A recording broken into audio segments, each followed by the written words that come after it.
It's hot. It's so hot. Oh my God. I watched the news today. They were like, watch out, it's hot. And they were right. Oh God.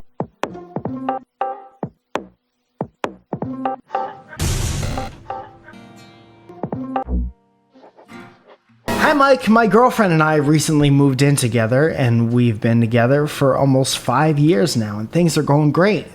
However, instead of us renting an apartment, she decided she was going to purchase a house and I wasn't in a situation where I could afford to be part of the down payment, so now I'm just paying rent. My question is, how do I make myself feel like I'm providing for her while I'm financially insecure about purchasing us a house when I could barely afford to make car payments? Hey, you big idiot. You're being a big idiot. First of all, I'm sorry for your situation right now. Sorry you're going through a tough time. You're in good company though, because so is everyone else in the world, except for New Zealand, in the world. You're not a caveman. You're not a door-to-door vacuum salesman for the 50s. It's 2020. You're in a partnership. You're investing in your future. So it's now your job to not fuck that up. We're all just trying to survive.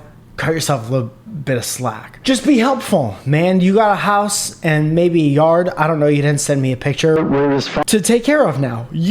She invested in something. Now it's your job to make that a sound investment, or at least a comfortable investment. Cut the lawn, make the house a nice place to live. Overthinking is a thing that I've never heard somebody suggest to make a situation better. So do less of that. Winning combination of things. There were times in my relationship where my then girlfriend, now wife, she would pay our rent for months ahead of time while I was scraping pennies together, which doesn't even make money. It just makes a weird sound, pisses everybody off. And then we moved across the country and I was working a lot more than she was. And it goes back and forth like that forever, especially when you have a weird job. Neither one of us is providing for the other one. We're just working hard together to make our life in our relationship work. So you got to get that other shit out of your brain. It takes up space that you could dedicate to brainstorming new ways to make money, different ways to help out, like long division.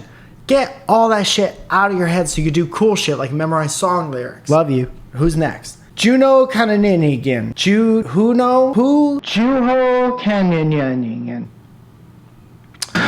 says, hi Mike, it seems that in my life I've made my way in the world by the rule of making the least choices possible. Well, that doesn't sound fun at all. Keeping the door open to go wherever you want obviously has its benefits, but I was wondering how to balance the safety of pouring energy into your career in a well-paid job and new passion projects. Okay, reading this question felt like drinking a smoothie that you know is going to be good for you at the end, but it just has a lot in it. I don't know how you go through life without making choices. Imagine going into an elevator and not pressing a button. Now you just live in an elevator. Whenever I had something more creative but more risky that I needed to work on, and I still had day jobs during the day, my only choice was to do them all. So you don't have a job, you don't have anything to support your life. It's tough to chase your passion. I'm not a fucking Renaissance painter. So if you got a way to support yourself during the day to do the things that you want to do at night,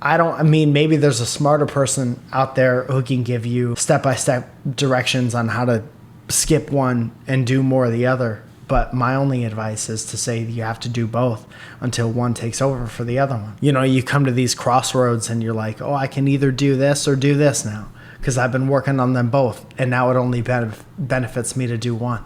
Then you make that choice.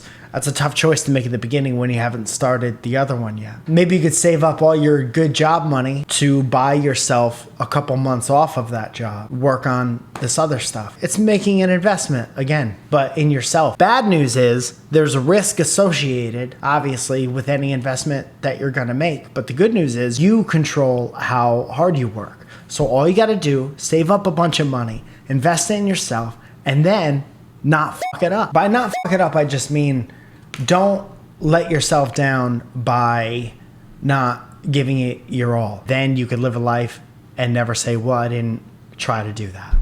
And that would be nice. I couldn't deal with, this is just me personally, a life where I was like, I've always wanted to do this and then not doing it. because you only get one life. And it's not like, oh, I'll put this off until next life. Would be nice, but what if you come back as a fucking horsefly or some shit like that? And you're like, I wanted to own a jet ski. Good luck owning a jet ski as a horsefly is all I'm saying. God, it's hot. So I'm going to throw it to my friend Jock Slade, who is doing something that I would like to do very much right now, and that is drinking water. Jock? I've been drinking. I've been drinking. I've been drinking water in my new shirt.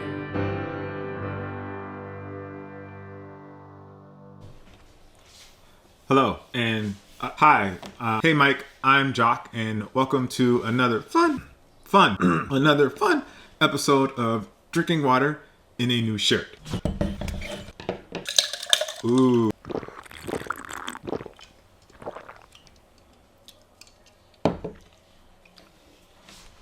That's fantastic. Did you know the year 2013 was the first year that there were separate numbers in the year since 1987?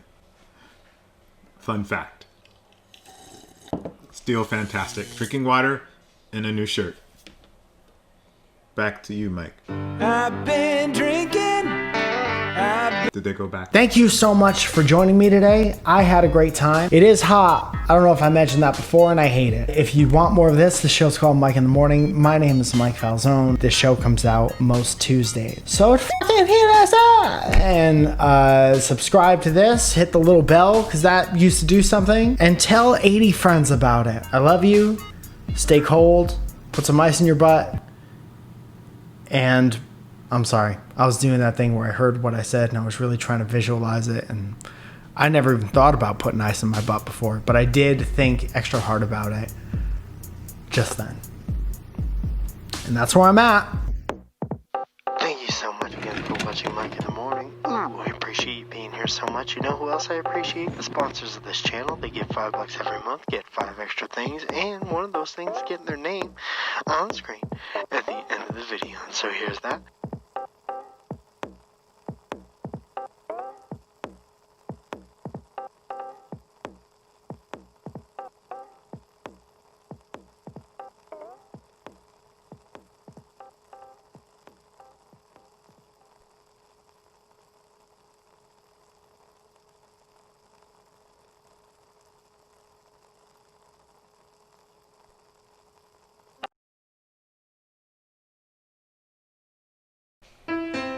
I've been drinking. I've been drinking. I've been drinking. I've been drinking water in my new shirt. I don't know if we're still on. So what? Say bye. Thanks. Thanks, Mike. I've been drinking. I've been drinking. I've been drinking water in my new shirt.